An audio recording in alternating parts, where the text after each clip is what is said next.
Welcome to Go Math Lesson 1.4. Today we looked at the concept of rounding.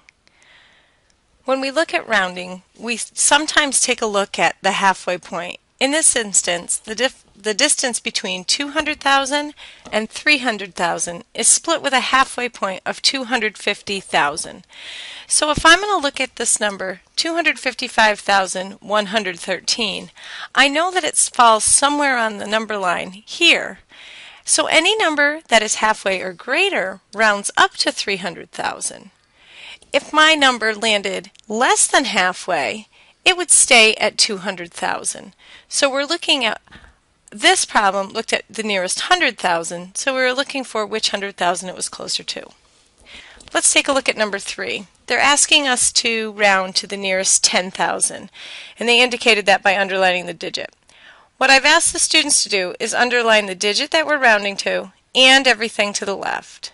I've asked them to put an arrow under what we call the boss, which is the digit to the right. We ask ourselves, is the boss 5 or greater? If it is, we would bump 64 up to 65. If it is less than 5, the 64 would stay the same.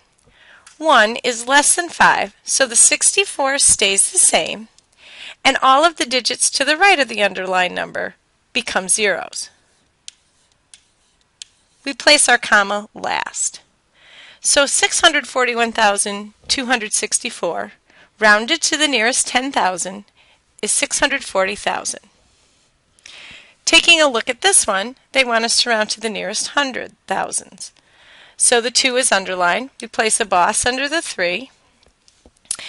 The 3 is less than 5, so it does not have the power to bump the 2 up. The 2 stays the same, and all of the digits to the right of the underlined place become zeros. So 234,890 rounded to the nearest 100,000 is 200,000.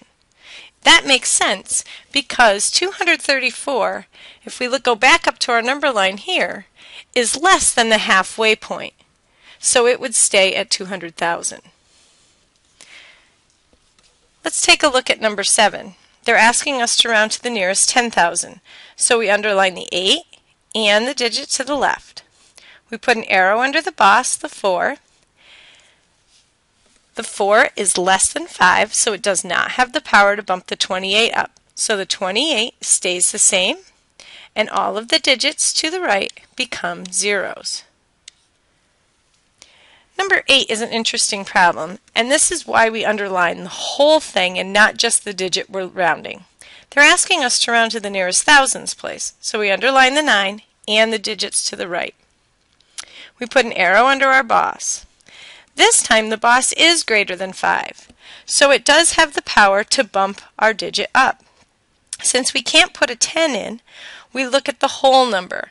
199 bumps up to 200, and then the rest becomes zeros. And that makes sense because 199,814 is pretty close to 200,000. If we look at this number, we go all the way down to the tens place. We underline the tens place and everything to the left. The 8 is our boss. It is 5 or greater, so the 1 goes up. So instead of a 71 here, we're going to have a 72. So 9, 2, 3, 7, 2, and we add on a 0 for the 8.